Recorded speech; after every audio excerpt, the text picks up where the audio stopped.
I said, give me a hell yeah.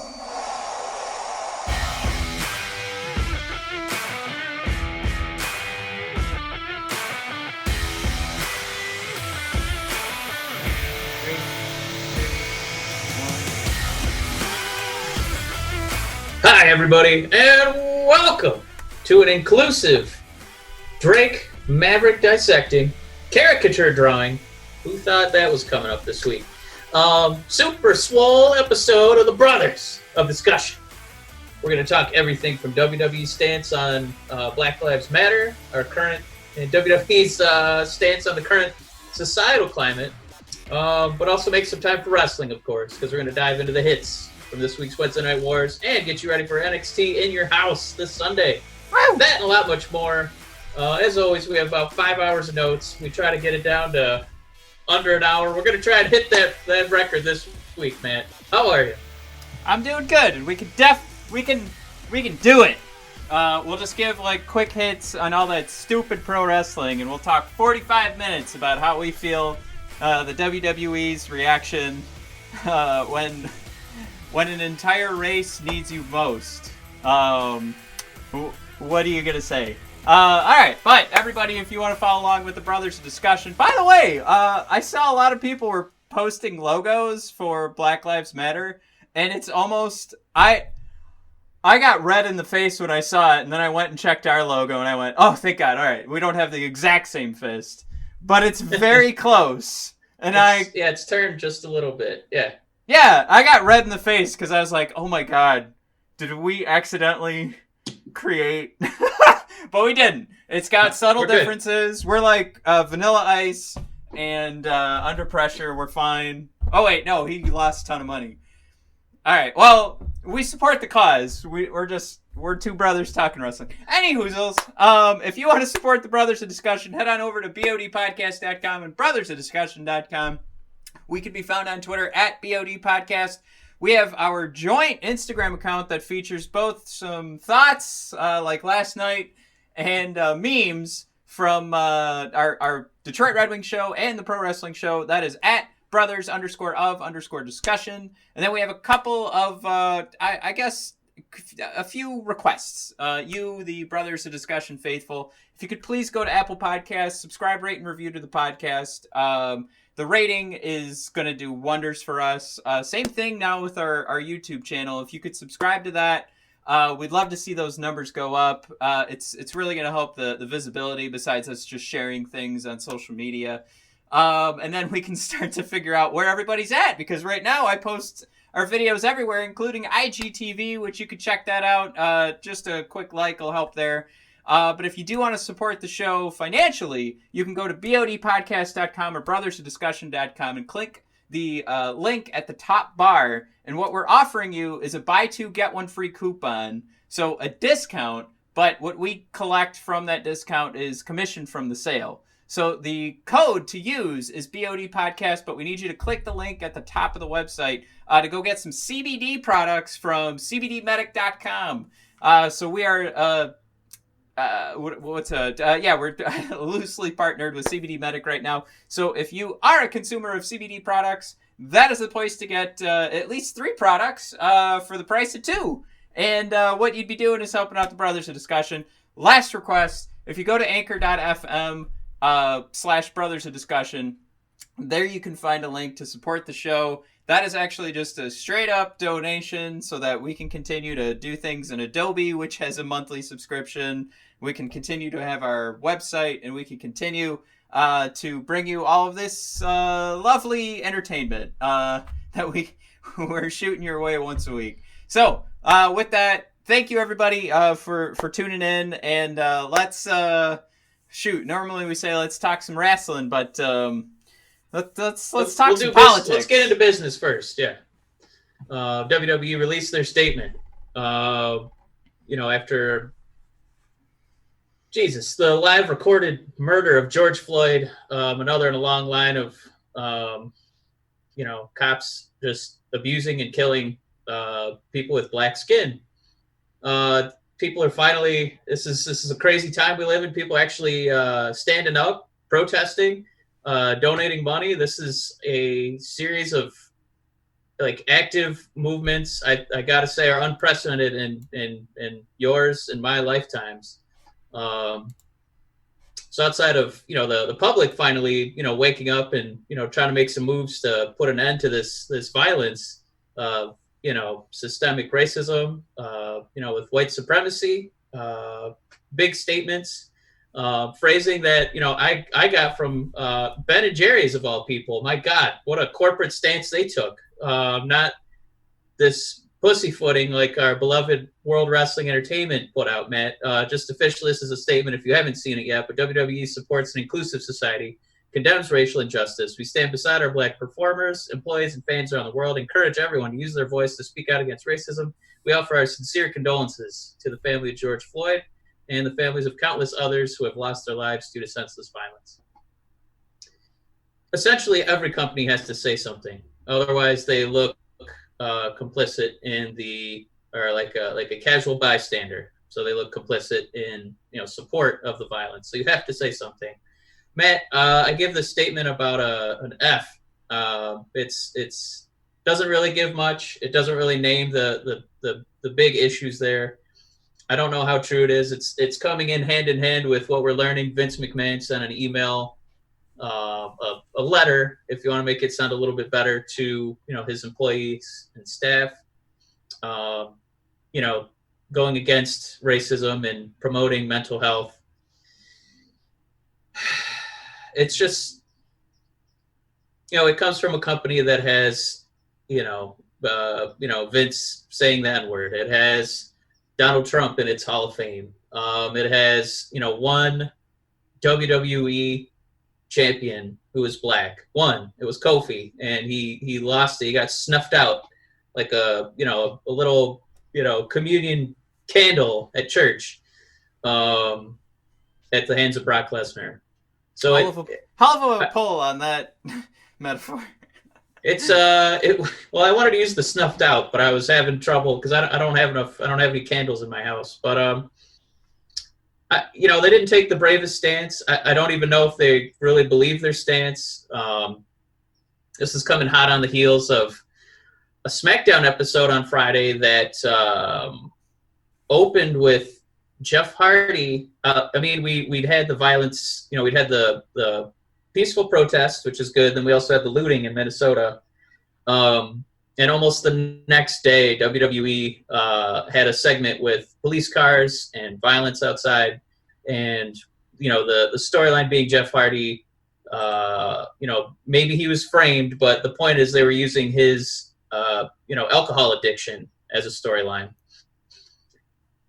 So they're kind of sending out these hollow messages, Matt. I don't think... I think they're saying the words and not really, following through on them. Let me step in, because the hollowness is the problem here. Because you look at other organizations and companies. I don't know. How about like the Washington Redskins and the Chicago Blackhawks that have also put out these statements, and it's about your actions speaking louder than action speaking louder than memes at this point. Like this isn't like a real statement. This is just and they throw in the people who have lost their lives due to senseless violence. And what they're obviously referencing there is that they're not taking a strong stance for Black Lives Matter. They're taking a stance that goes against that as well. They're trying to subtly throw out the idea that anybody that was involved in the looting and what our horrible, awful president said, the looting and the shooting, ensuring that he rhymed those words together. But anybody who had lost their lives in that is what the WWE is ensuring that they check off both boxes, either side. Either you're supporting the protests or you're not. And I just... This is hollow because of how many things we see in the WWE already, character-wise. And one of those, issues is always... it stems back to having like a formula for anybody that's not white. If you're white, you get to have a character that kind of goes beyond the normal scope. If you're black, you have a few different things that you can pick from. and the WWE's Prime been doing Time, that Street Profits, the New Day being, priests, like black priests. That, it's. I'm glad, like obviously, Right. Street Profits and New Day have branched off from that and been able to turn it into their own thing. But exactly like you're saying, that's how they were pigeonholed. Right. So the idea here is just what is this statement? Why is it kind of glossing over like having those subtle references and nods just to make sure that everybody's happy. I think that this situation is so insane and dire that it needs WWE so is much so more. hypocritical too. I mean, yeah, when Hulk Hogan got busted for, I can't remember what the occasion was, but he was dropping N-bombs on a video. The next day, WWE said, all right, you're out of the Hall of Fame. And that's because it was something so obvious and it was recorded. But they have Trump in their Hall of Fame. But they also have pictures of the McMahons in the White House taking pictures with the Trump family. But I mean, well, let's not forget that Trump's Hulk words Hogan is back in the Hall of Fame, and he's been on TV since then.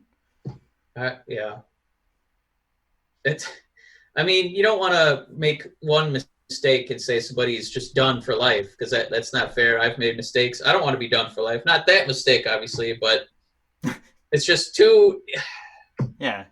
Well, if you can make that immediate gut check decision and kick Hogan out, for our president to be doing things like, smoking out a church so he can do a photo op, I don't think this is really a time to straddle the line when it's crossing like political lines and people on either side are saying this doesn't represent either side. This is just a madman.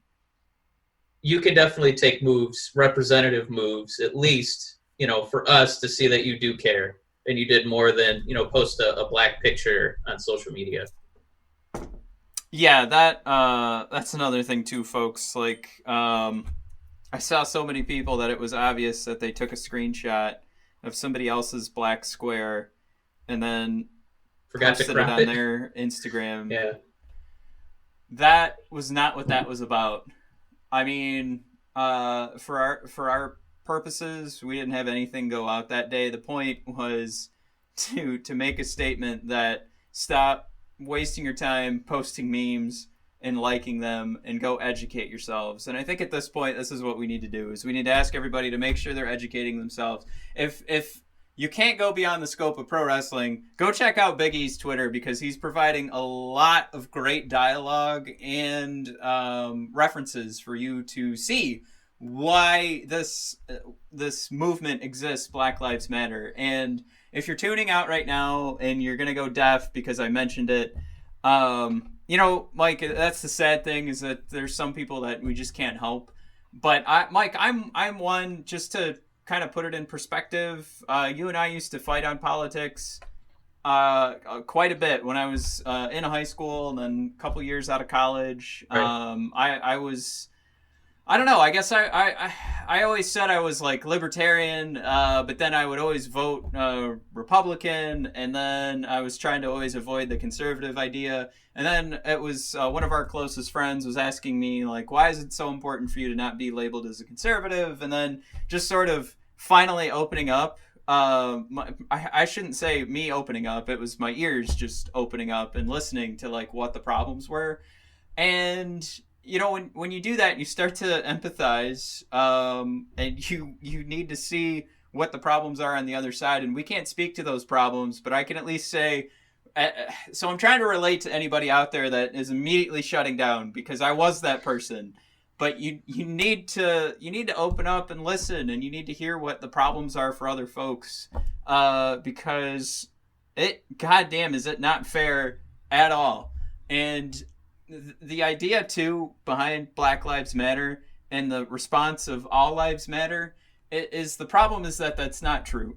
And the formula needs to be that, once we respect the idea that Black Lives Matter and we can start, push money towards it, or you could just go ahead and understand what the issue is. then it will be all lives matter. But when you make that statement of all lives matter to me, you are you're pulling actually a Bully Ray, who this past week said, Devon's my brother, and I've never seen him as black. Well, that's the problem, because what you're doing right there is discounting the fact that he's had a harder struggle than you, regardless of what Devon would even... I mean, like, if he's going to back up Bully Ray, I think the best perspective was Cody Rhodes, Mike, a year ago, talking about a conversation with his wife, Brandy, where he said the exact same thing. So obviously this is probably a pro wrestling culture thing. But, Brandy, I never saw you as black, is what he said. And Brandy's response was, well, then you don't see me. And this is a very famous conversation that he had. It was shared by Ocasio-Cortez. And, oh man, did I just say her last name wrong? I don't know. But it was very important for Brandy to be seen as black because... Are you talking about AOC? Is that what you said? Mm. Yeah, go ahead. Sorry, I didn't mean to cut you off there. No, Brandy Rhodes and Cody, where Brandy said, if you don't see me as black, then you don't see me, and that's because of her struggles. I lost my momentum because of that. But anyway, what I'm asking you to do is just take a moment. If you don't understand it, take a step outside of, like, don't do a straight up Google search, because Google knows what you will click on, and it'll send you things that will just further push you into the abyss. What you need to do is go to Big E's Twitter account and follow his links. That should be like the big push as two white males. Like, that's what we need to push. Like, I hate the WWE's response to this. AEW put out that video yesterday or 2 days ago and then followed it up. Like, if you watch the whole video, there's like a promo for their next episode of Dynamite. I didn't know if that was such a great idea. I probably would have skipped the promo. Yeah. Yeah. It's about continuing to bring awareness to the issue. So don't immediately distract it and throw in a promo for Dynamite right after. So yeah, that's my last thing I'm going to say. Go to Big E's account, because that's what I did, and I went through everything that he was tweeting out. It's really I think important. I think my two favorite analogies are just, the Black Lives Matter versus All Lives Matter. It's, a little bit like the fire department. Like, black houses are on fire. We need to, like, use the water to put the fires out there. Your house doesn't need it right now. Yes, all houses matter. If yours is on fire, we need to rescue it. Thank you, Frog. And the other one is that, what white privilege is. It doesn't mean that, you and I are born with glasses of champagne and silver spoons. It just means that one advantage we had was our skin color. So if, we got discriminated against, it typically wasn't because of our skin. So that's the one privilege. That's what it's talking about. So, WWE sucks, but, something we've talked about, I think about a month ago, was just, supporting the performers and not the company. Jaxson Ryker didn't really get that memo because he was supporting the president, which is not something a lot of people were willing to do. Some people wondered if it was a work, but it's just, if it is, either way, it's just the wrong time. So people who really stood tall with their posts. You mentioned Big E, bringing up that, again, this embarrassing thing that I don't remember covering it in school. I had some classes where we looked at African American history. We never talked about the Black Wall Street massacre. In Tulsa, 1921, where, successful black businesses were just, destroyed, burned, people murdered, 300 people killed. That's something Big E was talking about. So that's one thing to check out. It looks like, LeBron James might be producing a documentary about that, because we just have so little, information about it. So that's something kind of positive there. But as far as like the outspoken people that I just wanted to throw out there besides Big E was Ali having discussions with people who were scared of and racist against, Muslims. And, he just tried to have discussions with people on Twitter, which is, a pretty brave and fantastic thing for him to do, and, not turning into a shouting match, and not even asking people to like berate this guy, because he pointed out, it looks like this guy has a kid in his picture. Please don't, my fans don't, rain hell upon this guy. Don't get him fired, because, it's not his kid's fault. He's, making some dumb statements right now. So pretty cool stuff there. And then, Ricochet, Sami Zayn, and KO, of course. It's pretty outspoken, I think, agreeable comments, about being active, about, listening, and, basically throwing a verbal middle finger at Jaxson Ryker that there's just no reason for what he's doing right now. Yeah, man, I didn't know if you had you wanted to tie a bow to the whole situation, but again, Big E, Ali, doing a good job, and, WWE and Jaxson Ryker. And obviously, different levels, of course, but both of those could be better. Yeah. Did you have a bow you wanted to tie on that one? The WWE didn't do a perfect job here. They didn't do a great job. What Jaxson Ryker did is fucking stupid. If you support that sort of statement that Ryker made during this time because you feel like nobody's paying attention to my cause, and we're talking about an entire race fearing for their lives when police pull them over, and you're worried about making sure that, oh, well, what if my president doesn't get voted in November? That should be, first of all, this entire thing is really escalating because of that. This isn't I don't think this is the channel to really get deep into the fact that because Donald Trump is our president, that's why all of these things escalated. I think that's very easy to say. I think it might not have been as bad, to be completely honest, if he wasn't our president.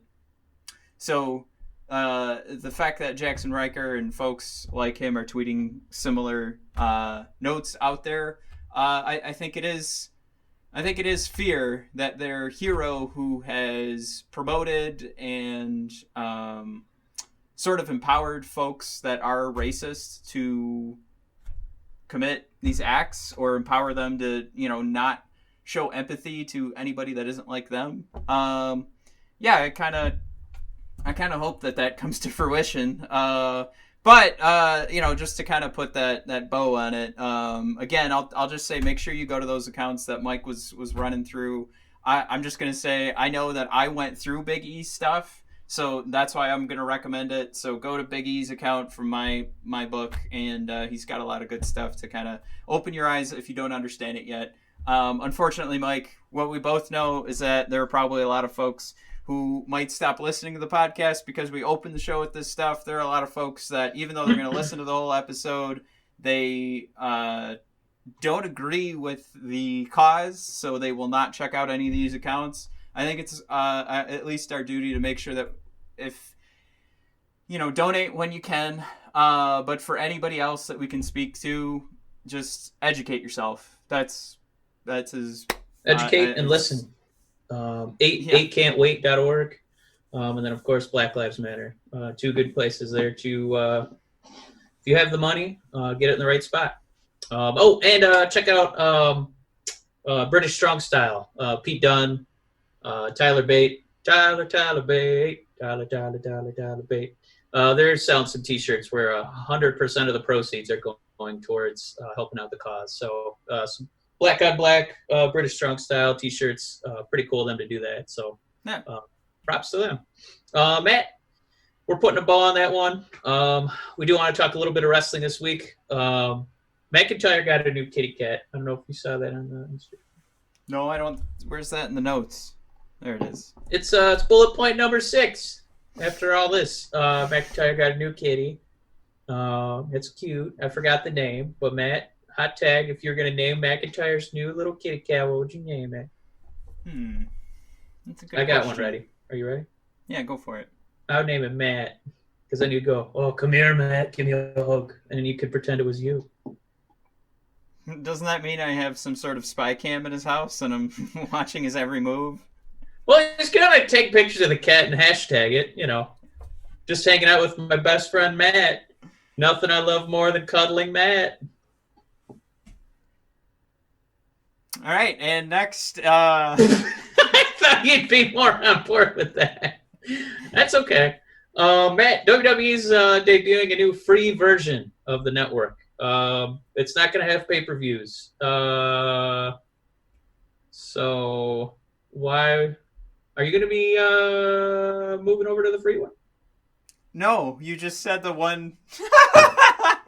The singular reason that you use it? Oh, that's not for us. The idea here is that there's a completely different audience that is collecting, or I'm sorry, they're viewing WWE content on YouTube, and then they go away to different content. So what this is going to do is you start watching on the WWE network, you'll run into things that you can't watch, and you'll get the subscription, but you're more likely to just continue to eat WWE advertising instead of jumping around to different channels on YouTube. So obviously they have all those free matches that you can watch. I mean, every day they release another match that you can watch in its entirety.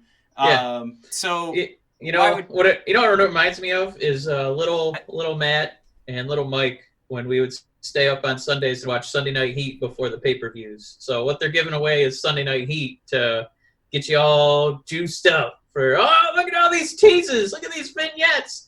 Please, Mom, I want the pay-per-view. And then it's only $10, and we just wheel you right in. So, no, I actually... I think it's little Matt's and Mike's. Yeah. I think this is good marketing tactic because, again, like I said, now you can't be distracted by another YouTube channel. You're just on the WWE network, so everything you're going to watch will be WWE content.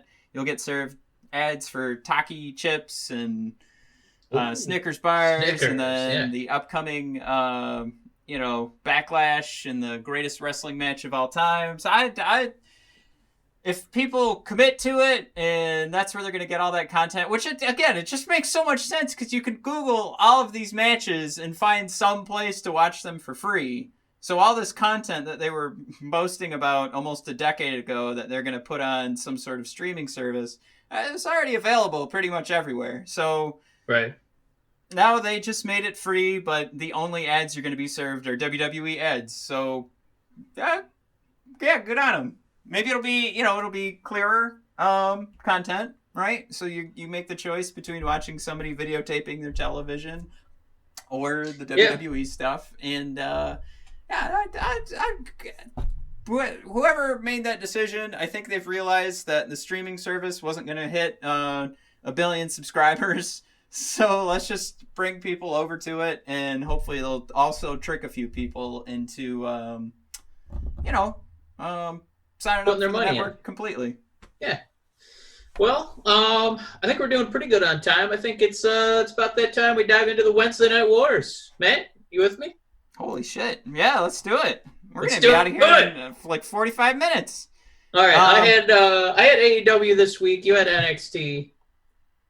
I watched both, Matt. I feel like personally AEW. I think NXT won this week. Did you get to watch both? I did not. I have a baby. Well, you're supposed to put the baby to sleep when the wrestling's out.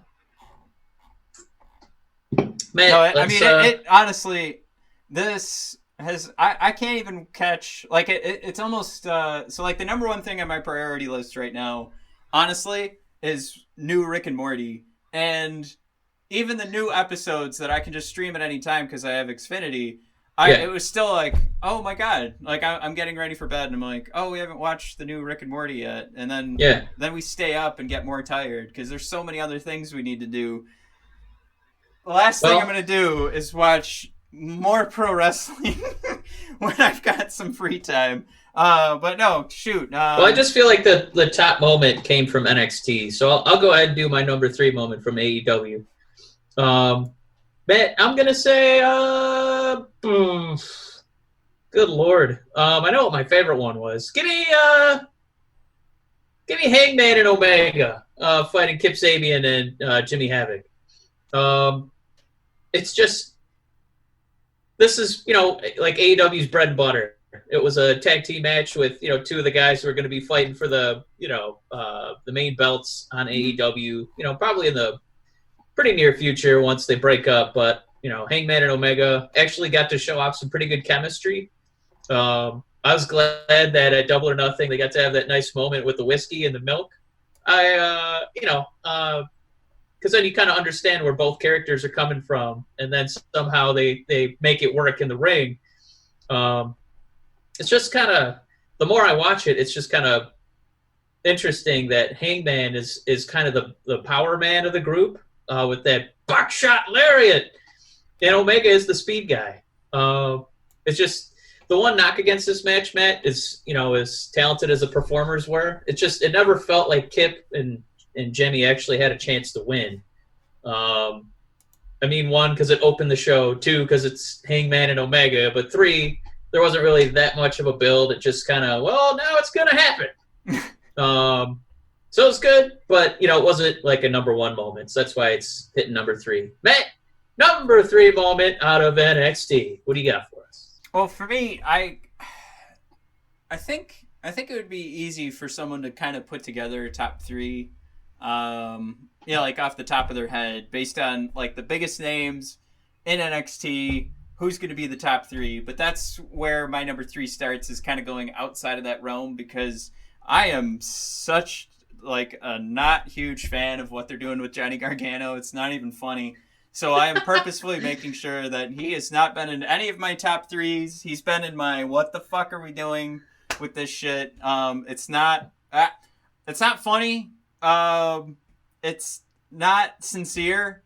Like you could feel the insincerity. Like Johnny is probably a really nice guy, and we see most of his pictures that aren't about pro wrestling or him just like hanging out at Disney World having a good time. So he's obviously very bubbly and nice in the center there.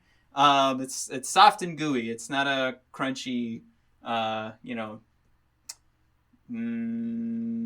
Baby Ruth. What's the other one with the nuts? Anyway.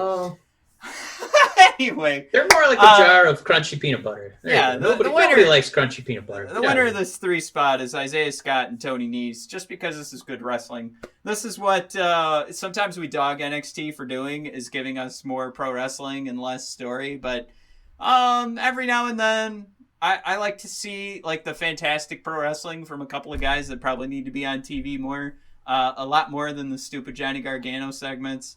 I wonder if Johnny's just gotten too big for his britches. Like he's too big of a name for NXT right now, and they need to put him in a storyline. And I don't know. He's eating up some North American title stuff, but this segment didn't work for me because, Johnny, he's kind of like a Jericho heel, where he's a bad guy, but it's kind of funny, so you don't really grind your molars about him. And then Candice doesn't have any venom at all. They just kind of changed her hair color in her song. She doesn't really, now she makes this face instead of hey. So it doesn't, she hasn't really won me over with that. For the longest time, I thought Mia Yim, was a pretty good heel. So now for her to be with Keith Lee, who's like the biggest baby face, in all of NXT, it's just kind of, now you're kind of a face by proxy. So I think that this is just kind of a weird, maybe this isn't how I would have started out. Candice is bad and Mia is good. I don't think that putting those two together is the best recipe for either of their careers at this juncture. Yeah, and I guess to make sure I at least give some more time to the actual number 3 I'm picking, I just every now and then, I think what I was coming to is I just need to see these guys who haven't proven themselves yet. And I think everybody's pretty much, when you've got a crowd, everybody's a fan of Swerve. But they don't trust him yet, to hold the mic and create a whole story yet. But I think it's there. There's at least enough wrestling talent that these two guys put on a great match. So once he starts practicing a little bit more with the promos, maybe we'll see why or why not he's getting a shot. And hats off to him. Mike, your number 2 for AEW. Yeah, my number 2 was, I think, just kind of a surprise here because we haven't seen her in a couple of months. Was Big Swole getting in the ring with Nyla Rose. Nyla fresh off losing her championship. I think when you first see this match being booked, you think it's going to be, a quick 5-minute squash on Nyla's behalf for her to kind of get the ball rolling again after, losing the belt. But not only did Swole get, about 10, 12 minutes or so of wrestling, she got like a whole commercial. She got to, get 2 television segments. She lost because Nyla pulled that almost looks like a Falcon Arrow power bomb, dropped it on her, rolled out of the ring after the victory. And Big Swole was just kind of, taking the pain a step at a time. And then they gave her an interview. So 2 television segments, going toe-to-toe with, someone who's pushed as high as, any woman's been pushed in AEW since Britt Baker. And after that interview, Britt Baker interfered, throwing her name out there, catcalling from the sidelines. So Swole, 2 TV segments, an interview, and she's going to interact with Britt Baker when she's healthy again. So I mean, as far as wanting a catapult like back into like the main event scene after being totally out of the picture for what 8 weeks or so, it was just nice to see. I'm feeling positive for her. I'm feeling inspired by her. I think she did a good job. I really like her little Power Rangers ode in her wrestling gear. There's a lot to be excited about, and I'm pumped to see more of her on future Wednesdays. What was her Power Rangers? So she, like the, how the Power Rangers kind of have the solid color in the background, and then it looks like a gold coin, like in the front with your little animal. So hers looks like that. It's the solid color, the coin shape, but in the middle is just her being like this, like Swole. Oh, cool. Yeah. So it's a pretty cool little gimmick there. I like that a lot. But yeah, Matt, what was your moment number 2? Well, number 1 is obvious, so number 2 is the only spot where I guess I don't know. This one's probably obvious too, but Breezango coming back, and then what do we have here? Danny and Oni and Lorican and Birch. So that's a different order than I put it in. It's really hard to read it in that order. And then the Undisputed Era. It was I was actually surprised, and then I started to think to myself, oh God. Did they tell Fandango and Breeze like this is it? So then they actually mentioned it during the broadcast that they were bypassing surgery and going with physical therapy so that they could so that they could get back in the ring. And I was like, oh fuck! Like at first I was like, sweet Breezango, and then I was like, fuck. They're doing that shit again where they're threatening, well, you're not going to get TV time if you don't show up now. Yep. They're going to go up against Imperium. I for one, I'm pretty stoked for that. I think when we start talking about the In Your House card, I'm actually, with how many major NXT matches when NXT takeovers started, and Tyler Breeze was always at the top of mind when it came to like having a great match. And that was why we loved those takeovers, because we were still due like a great championship match. But then at the start or in the middle, you were going to have an amazing Tyler Breeze match. Like guaranteed amazing.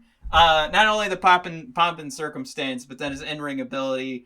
And then that all figured into a fantastic story. So I'm saying Imperium's already going to do wonders for these belts, and they're going to hold on to them. They're going to win. And a little spoiler for our conversation coming ahead, but this match will be fantastic, and it's going to be one of those where you're reminded that there is still a focus, or you know what, it's kind of fell off a little bit because of Undisputed Era, but and I think they're focused on making sure Undisputed Era held on to the gold. But there used to be great storytelling in the tag team division for NXT, especially at the start of NXT and their takeovers. So this almost, I don't know. I think, I don't want to say a throwback to go into that. I hope it's just an evolution again to building out this division and showing off how fantastic it can be. But even with that said, one of the things that ruined it, again, was Undisputed Era holding on to the titles. I still think Imperium's got to hold on to these for a little bit longer. I don't think... I'm hoping Breezango loses, and then we can send Fandango to get some surgery instead of physical therapy. All right, Mike, you're number one. I'm glad you... I just wanted to tag that one real quick. The Imperium prides themselves on being... the rings generals and treating the wrestling ring with respect. And we're 4 days into Pride Month, and Breezango comes tap dancing out in silver pants and spaceman costumes and dance music. This story in the ring just writes itself with Breezango with the most prideful outfit, I think, in WWE right now against the solid, stoic black trunks of Imperium. I'm very excited to see Breezango and Imperium have some sort of cultural feud. I'm very excited. Well, they were doing the SpaceX thing. Like that's I thought it was really cool. I liked it too. I'm not knocking it at all. But I'm gonna say SpaceX XX if I may. But Matt, real quick runner up was Dexter Lumis for NXT.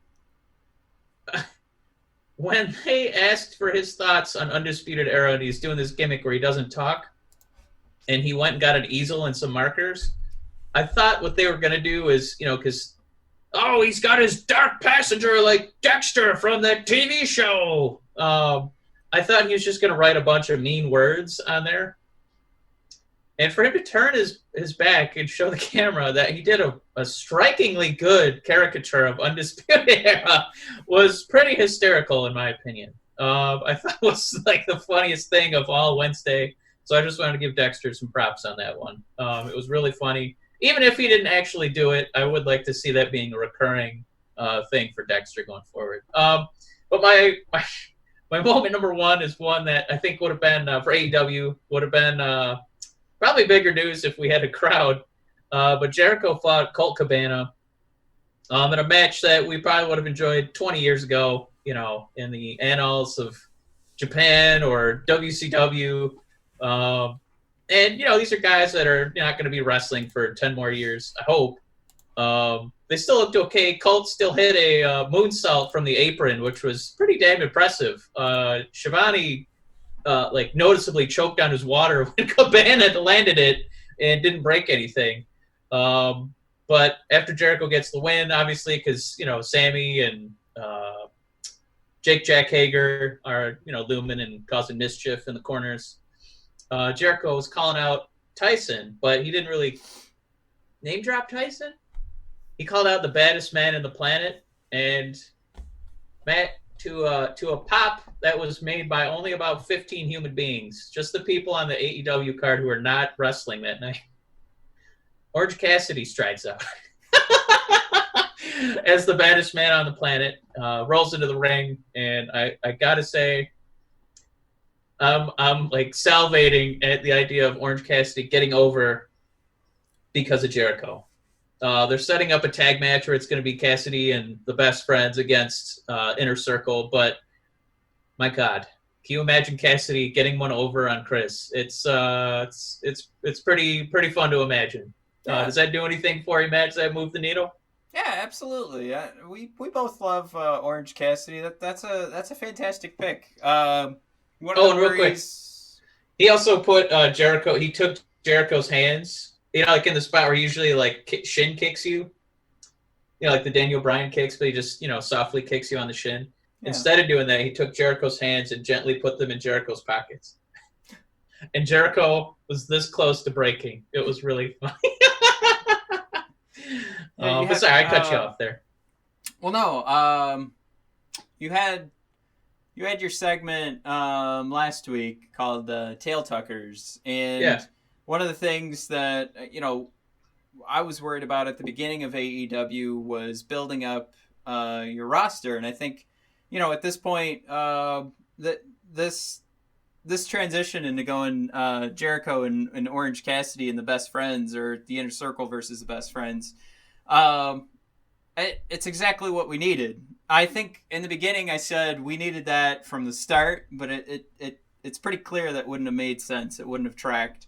So now you've given enough time for people to like just be begging for more Orange Cassidy. Inner Circle is, even though they're not 100% on the win-loss scale there. They're still very powerful, and a win over them really sends you to the top. So this could be huge for the best friends. So I guess to fit the tail tucker would be good on them for how they built up AEW, and then now continuing to following through to make sure that the entire roster gets built up.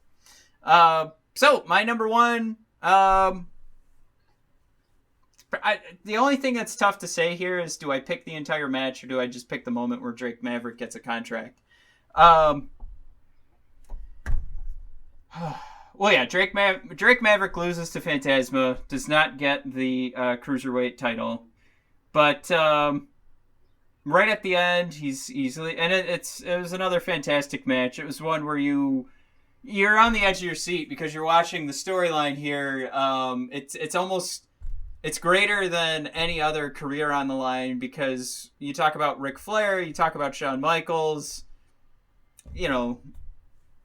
like you kind of want the career to end. Not like Shawn Michaels put on a great match at WrestleMania 26, but that would have been a great time for him to go out and never return, as we saw and talked about at length last week, because he could have gone out on top and had people begging for the rest of his life, please come back, you're the greatest performer of all time, and just gone, nope, you've seen it all. That's all you get.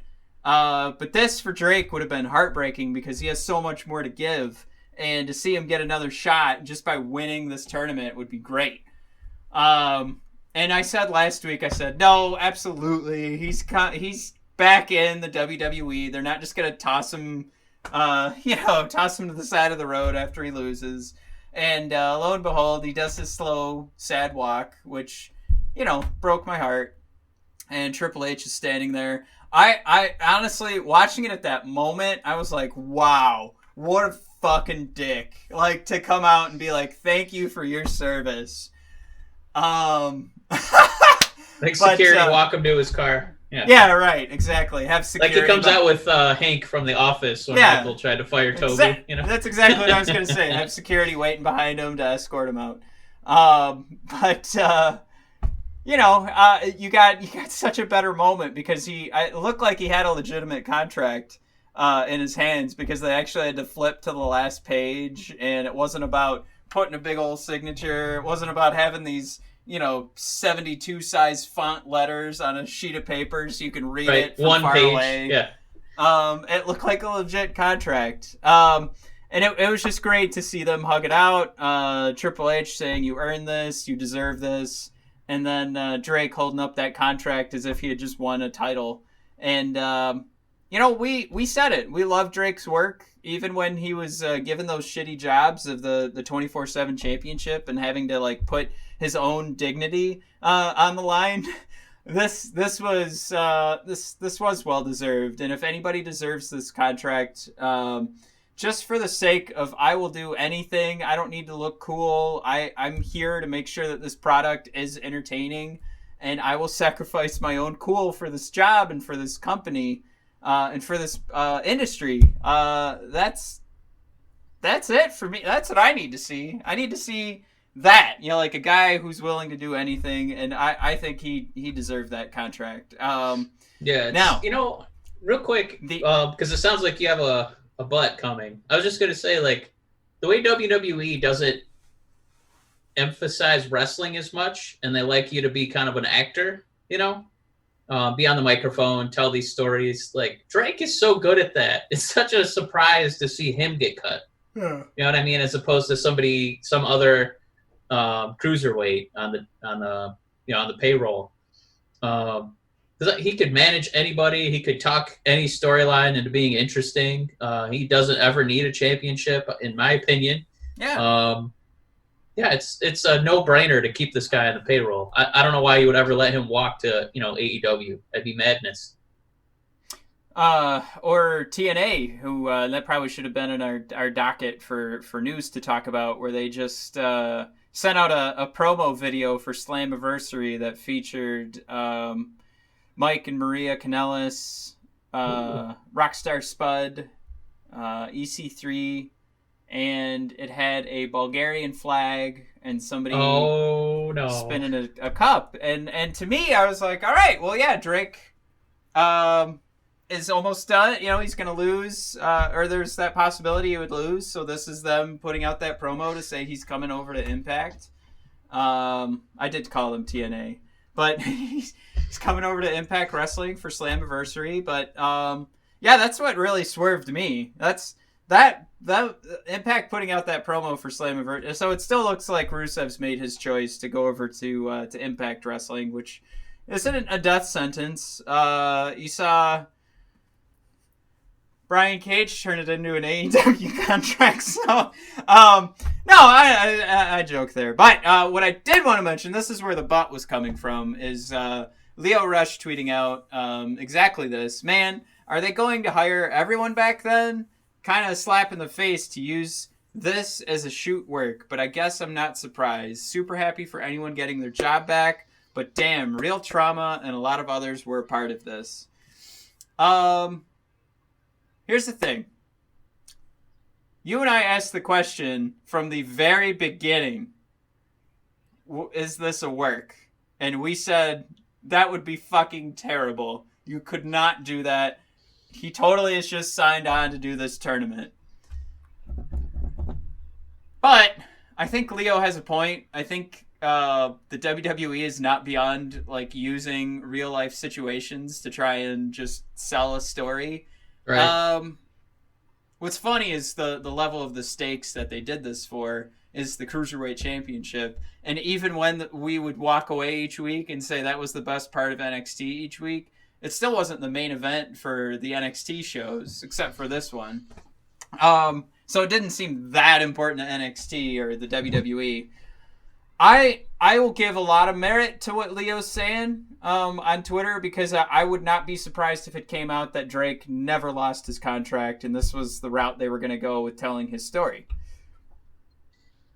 It was also unprecedented for them to like keep talking about the fact that Drake lost his job and that he was in a WWE ring, right? Like, when have contracts, besides like CM Punk coming up, but even then it was like these subtle nods of like, they would just say, is he even gonna be here? They wouldn't say, CM Punk has a contract to sign, and if he doesn't sign it, you know, we're gonna lose the W. It was always like these little, you know, half sentences. For Drake, It was, if he loses, he's gone, because the WWE is gonna, you know, they terminated his contract. So it was used as part of the story. I don't know. It's just, yeah. What's weird is we also don't know. Like Leo's point is everybody getting their job back? We can't say for sure that they're not. So they could be. And why would the WWE want to lose all that talent if it was still there waiting for them? Right. And I mean, those people are all just sitting there for 90 days anyway. But Gallows and Anderson were also in that Impact ad. I forgot to. I guess just a couple weird points, like how similar Drake and Leo Rush are, as far as being like almost the same height, almost the same body type, the same kind of wrestler. They're both, you know, super chatty on the mic. You know, Leo, God bless him, was actually able to make Bobby Lashley annoying. You know what I mean? Like people wanted Lashley to lose because they hated Leo so much, but that's only a testament to his heel work. Whereas Drake, you know, he's able to help get over the NXT Cruiserweight division as a general manager. But I'd say in both cases, again, similarly, neither of them really got to wrestle that much. Leo towards the end, you know, in NXT with his contract winding down, and Drake, he might have had a match here and there, but it was mostly this tournament. Like, if you searched him on the WWE Network, it would be this tournament to watch his matches. He had the William Regal job for 205 Live. Yeah. He was the general manager. I guess the other weird thing is not just the similarities between those two, but I would be fascinated to learn when Drake was given this news, if only because I feel like his acting ability, like when I watched NXT this morning, for last night, you could kind of see in his face that he was just like, looking for Triple H. So he knew it was coming. But I'd say some of those weeks leading up, it genuinely looked like my career's over. Like when he was screaming and wailing in pain that he didn't want to give up, on a submission move. So it actually had some realism to it. So based on his acting chops, it doesn't feel like from day one we're going to release all these people, but not you, Drake. It almost feels like they were kind of like, let's see what you do with this situation and we'll sign you. Again, you and I don't have any insight. We don't have a dude on the inside giving us, the dirt on, No, what we're both saying is we wouldn't be surprised if we found out that was the case. But we're also, we have to talk out of both sides of our mouth here because, it's not about not getting in trouble, but we just don't know. So what are we going to comment on? We're commenting on the fact that Leo brought that up, and I say there's a lot of credence to it. But we're not sitting here saying, I can't believe the WWE did that, because Leo doesn't know. We don't. The only people who know, it's the same thing as the Montreal Screwjob. The only people that know it actually went on are Bret Hart, Shawn Michaels, and Vince McMahon.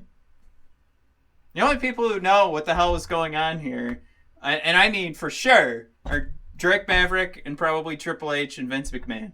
So, the key here is Vince McMahon. Vince, you go fuck yourself. First, you put out that bullshit. No, I'm just kidding. That's gonna. But if we're gonna keep Drake, I'd be like, Leo, what are you doing? You wanna help? Want to help manage some wrestlers again? I don't know. Yeah. He's a good talker. But yeah, that was clearly the moment of the night. Okay. My only hot take question before we move away from Wednesday Night Wars. Yeah. Would you have kept the situation as is, or would you have had this moment on Sunday? I honestly thought that this match was going to be at the In Your House, so it just kind of felt like it made sense. It was nice to watch it on Wednesday, so.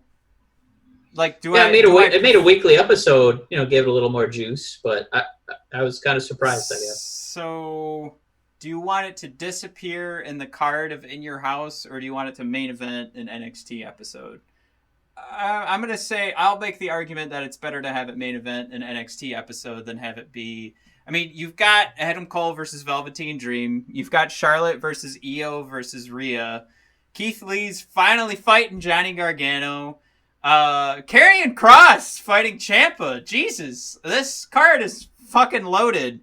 Let me do this, Mike. You've got the ladies tag match. You've got Finn and Damian Priest probably in the middle there somewhere for some sort of a little palate Finn cleanser. Just keeps losing. Kind of get you reset.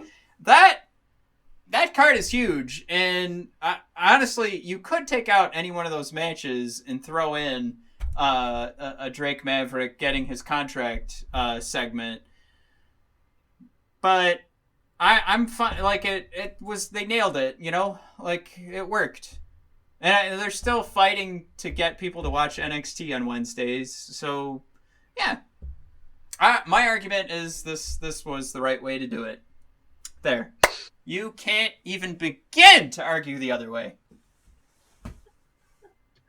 I guess I don't feel a lot for Keith Lee versus Johnny Gargano. So I think that if I were to trade places with those two matches and just have Keith Lee on a weekly episode and Drake Maverick fighting and acting for his goddamn career, that's the one match I would flip.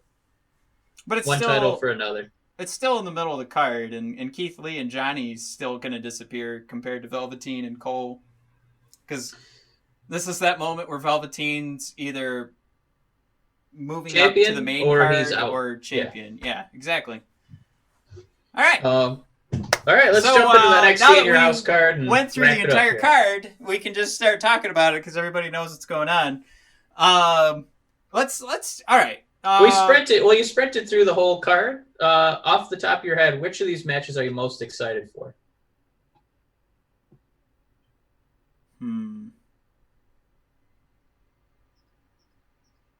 Well, I have some reasons that I'm not super stoked for Velveteen and Adam Cole. So, I guess I'd have to say Charlotte, Io, and Rhea, because I still, like, I'm excited to watch the wrestling match. I'm not excited for the story of Keith Lee and Johnny Gargano. So, there's that reality. But then when it comes to Rhea and Io, I'm very interested in their stories to see how they progress. I'm very not interested in a result where they both are they fall down the ladder again. So there's a lot going for this. There's a lot of rooting interest, I think, in my from my perspective. So that's the most exciting for me. I gotta say, like, I kind of feel similar, I think, to how you do about Cole and Velveteen. Charlotte, Io, and Rhea, I'm not as excited as I could be because I feel like they're going to let Charlotte win. I'm not trying to pander, but I'm legitimately excited because of the way WWE, one of their weird little skills. It's like, did you know he could juggle? Like, what? And then he just starts juggling. One of the things they're really good at is, like we saw with Breezango, Undisputed, and Oni and Danny and Lorcan and Birch. They're really good at big tag team matches. I'm actually kind of excited to see how they showcase Mia Yim, Tegan Knox, and Shotzi Blackheart versus Candice, Dakota Kai, and Raquel Gonzalez. I'm actually looking forward to that match. I hope it's not some weird NXT version of the pre-show. Yeah. I'm really digging Shotzi. I really like Tegan. And then Dakota, I've liked her since we, started, focusing really intently on NXT. So I'm kind of excited to see how they get over the rest of these women, because it definitely feels like, Charlotte and Rhea are not very long for the NXT world. So who will, Io Shirai be doing battle against? So I'm kind of fascinated to see how they build up the rest of this division. That's why I'm enthusiastic about seeing that tag match. I hope, Matt, I just hope they give it, 15, 20 minutes so everybody kind of gets their shit in. I hope they don't rush it. Okay. I'm not excited for it. I would say it's just above my excitement for Finn Balor and Damian Priest. That was my next question. I agree that Finn and Damian does not very much. It's amazing how far Finn has just fallen into a volcano. Like he had that huge moment at SummerSlam when it was him and Seth Rollins. He got injured, and it doesn't feel like I've been able to conjure the same excitement for him ever since. I don't know if it's just the company, like what they've invested in him. Like he hasn't really had, that big win. I'd say it feels like he blew his shoulder out, and that's been it. They've, wiped their hands of him and put him in their minor league system. And it's very confusing on what's actually going to happen in this match too, because of that. Because Damian Priest is the man who attacked Finn Balor. So did he just do it for this one match, just for filler? Is he really going to be built up now? Because I don't have a ton of excitement for Damian Priest. Or is this an opportunity for Finn to get payback and start to build up his character again? There's too much for both of these guys to lose, as opposed to how much somebody could actually gain from this match. So that's why it's just more of a bummer to see that it exists. Not a lot of the timeline has been long for this to be set up, but not a lot of effort, I think, in the middle there. There's the initial figuring it out, and then us realizing, well, this is gonna come to a head at some point, and now it's gonna come to a head and be done. And I think if I had to pick who do I want to win, because they'll get more of a push going forward, I'd have to pick Finn Balor, even though Damian Priest is the guy with the less recognizable name. you have an opportunity to build Damian Priest, but I think I've seen enough. And we've seen Finn can really explode. I think you were right. Like the shine's off the diamond or the gem of Finn Balor, so they've got to keep experimenting to find a way to get it back, and probably keeping him off TV for a while, and waiting for an audience to return so that he can be a face again and get the crowd excited is probably the best route to go. What's weird is like Finn matches, they feel so formulaic. A lot like a Roman Reigns match at this point, where once you see that the sling blade or that 1860, I forget what they call it, I just kind of settle into my chair because I know there's like 3 or 4 or 5 moves that it's like the Finn Balor moves of death. So I don't know if it's just WWE, like we have this expectancy of like how our match storylines go, so they want you to kind of follow this formula. Because that's how it reads. And this of anybody on the NXT roster right now, this is a guy who kind of needs a hard reset, like not even with the company anymore. Because it doesn't feel like he's, I forget he even works for WWE, to be honest. And he used to be such a fixture of NXT when he would come out and be Demon Balor. And now he doesn't even get to do that because it's not as interesting as, like The Fiend. So this guy definitely needs a hard reset. He's got to win, because otherwise, what are we doing here? I mean, Finn, what's he doing? One mid-card match is going to be Ciampa versus Karrion Kross, his first NXT kind of takeover event. Scarlett in his corner, of course. My only question here, Matt, for you, do you think this is the best first feud for him? If only because the way Karrion is built, Karrion, like a dead body, going up against Ciampa, who's billed in NXT is one of the most sadistic people on the roster when he's DDTing people into cement. Does this kind of feel like the violent apex for Karrion? Like, who could he have after this that would be just as violent? You know what I mean? Like, Ciampa is the most violent guy there. Does that kind of make sense? Yeah, but I wouldn't say that they've really pushed that idea at all in the storytelling. So it's gone out of my head. I haven't thought about that for a second, because they just keep talking about Ciampa wanting to get back at Karrion. And Karrion has been built as, I don't know, like a beast, a monster, a psychopath. So I think for me, the way I'm looking at this is Karrion's opportunity to meet the NXT audience, and really this will show us what direction he's going to be built. Kind of compared, like, the way I'm looking at this is the same as our Cody TNT title match, and oh my god, his opponent was it's escaping me. Oh, Murder Hawk. Yeah, thank you. Yeah. So we'll get this idea of, like, is he going to get the push that Murder Hawk got, which was a loss and a falling off the ladder, or is this where Karrion takes another step up? I don't need it to. I don't mean. I definitely don't need a title to be involved for this to be a similar story, but this is, Karrion putting his foot in the door, saying hello to one of the biggest names in NXT history, you could argue. Definitely bigger than Johnny Gargano. Possibly as big as Adam Cole. But this is it. This is we'll see what's going on. We found out Murder Hawk is not getting pushed to the top. And what's going to happen with Karrion? Quick question of just off the top of your head, do you think Finn and Damian Priest, is this going to be a long-standing feud that extends past In Your House? God, I hope not. All right, Ciampa and Karrion Kross, do you think it extends beyond In Your House?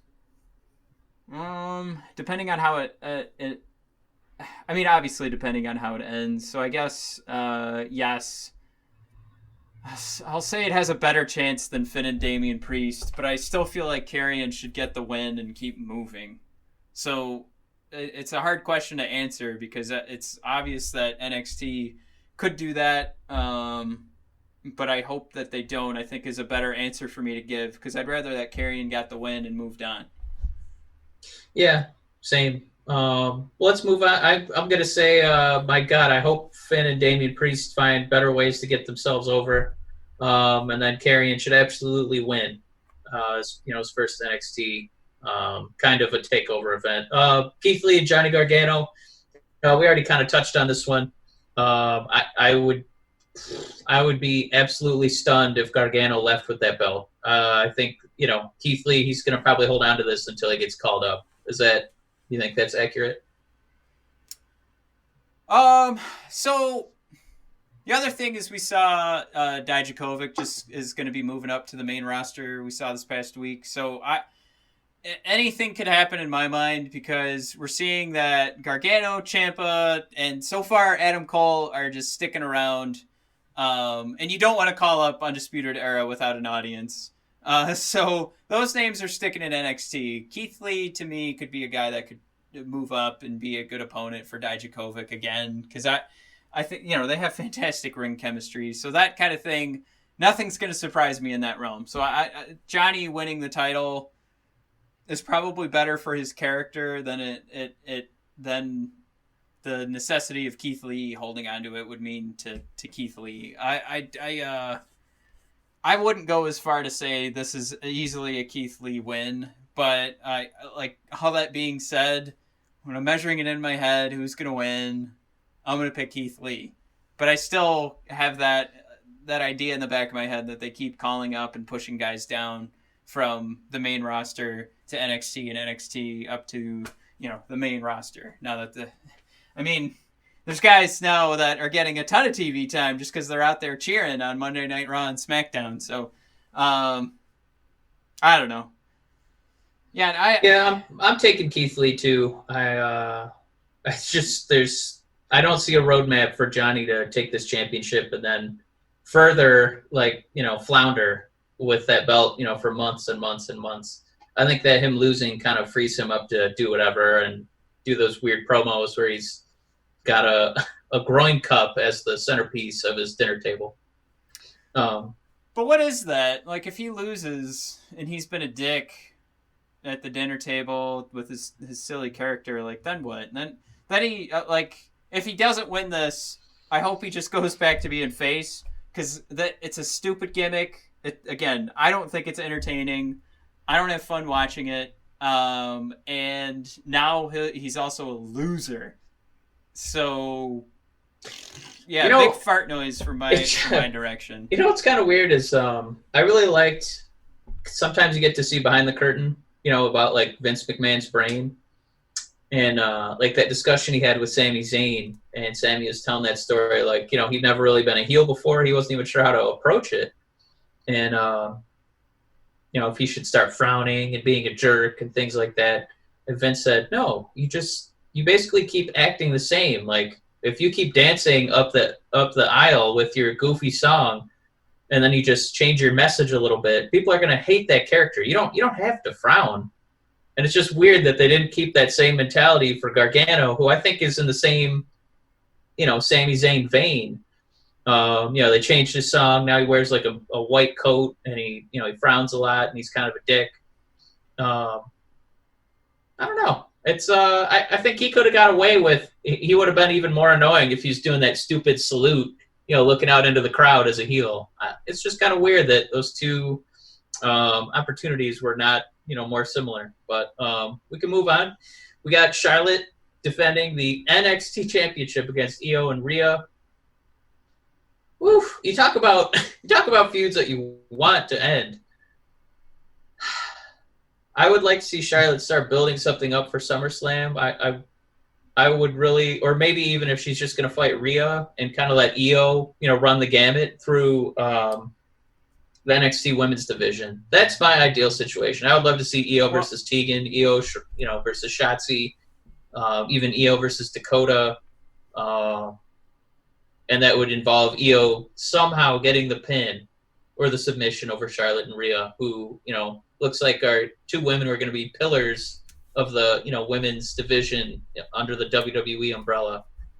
Matt, is the likeliest outcome Charlotte winning? No, because I think they're desperate to have somebody take over for Becky and have that top level superstar taking over on Raw or SmackDown. So I don't know if I think this might be an opportunity for Charlotte to lose the belt and Rhea or Io is going to suffer.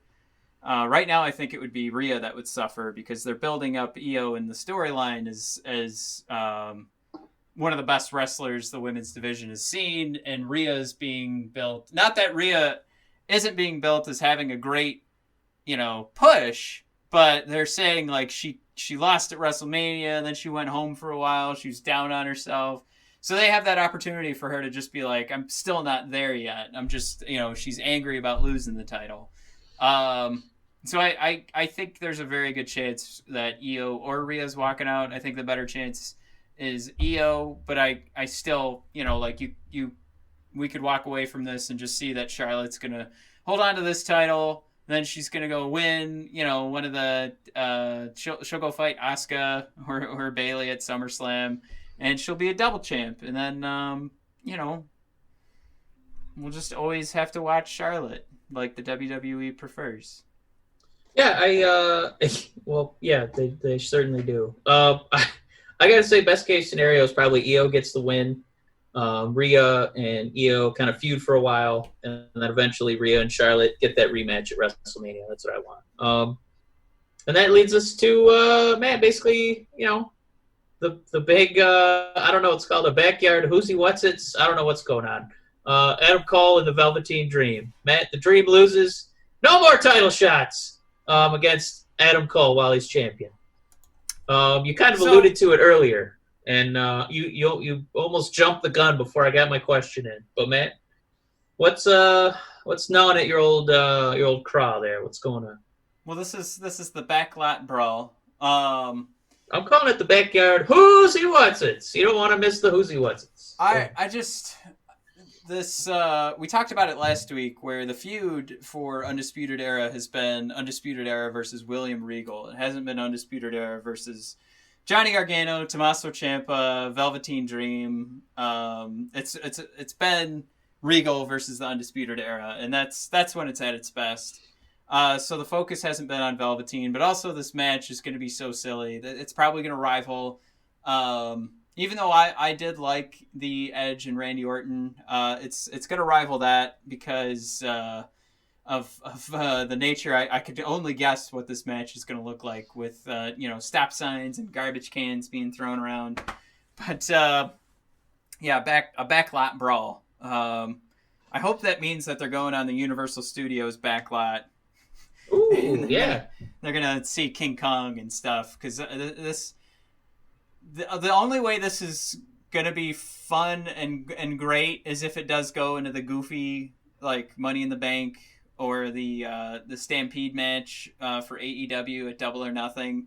Like, I would love that if it is a backlot match and they take the backlot tour at Universal Studios and all that stuff gets thrown into play. Like, that would be fantastic. Fingers crossed on that. If it's not that, it's going to be quiet. It's going to be weird, and there's going to be a lot of interference, and Adam Cole's going to win, and it just won't be fun. The way you post it, that could potentially be William Regal maybe picking something that Undisputed Era finds unfair. That's the one side where I could kind of see Velveteen Dream finally getting his chance. They've talked up Adam Cole's lengthy carrying of the belt, and I just don't know how much more there is for Undisputed Era to do at this point. Obviously, like you said, you want to have them debut with a crowd, but I just don't know how much longer we can have Velveteen kind of toil around and Undisputed Era just kind of linger up top. But it feels like they're just an easy crutch for the writers. You kind of have this opportunity to have those guys, and I don't know. I think when they put Adam Cole in some matches with like the Daniel Bryans of the world, I don't know if on TV he just looked too small for Vince. But I really think Roddy Strong and Adam Cole would still find a way to get over and sell some T-shirts for that WWE,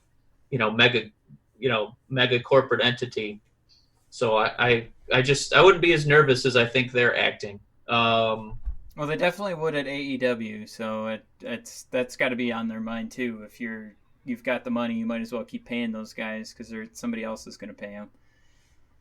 Yeah, I mean, Adam Cole would immediately vault to the top of AEW. He's that good. It's Matt. It's I think that's the most fascinating aspect of this match is that. Like the immediate outcome, what it means for the future of NXT, if they're still going to go, all in with Undisputed Era or finally make that move towards the future. That's the most interesting thing. And that shouldn't be the most interesting part of it. It should be something that I guess you can kind of thumb along the pages and have that in the back of your mind, but you should be focused on what's going on right there. It's just not. It's not built. They would probably admit themselves, like with the scheduling and when somebody's on TV and they're not, and this is your championship match. There's probably way more they could have done, and if it was live and they weren't doing these pre-recorded, and again everybody was in the same place at the same time, be much better. But they're handicapped right now, and they at least for the strategy of planning out a storyline and locking up everybody's schedule, they're doing a very terrible job on Raw and SmackDown and on NXT. Luckily for AEW, they have such a small roster, everybody could just have COVID together and they'll be fine. They'll just share it around and around and around. So I think that's part of the problem, and you can't really get too mad at them for it, but I don't think I've ever sounded more bored of a card that I was actually thought was stacked.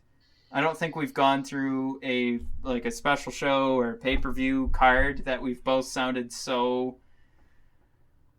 bored with. You know what? Here's what I'll say. What is there? 6 matches because it doesn't look like the tag match is going to make it onto the card. Mm-hmm. They might just put that to next week's NXT or whatever, but.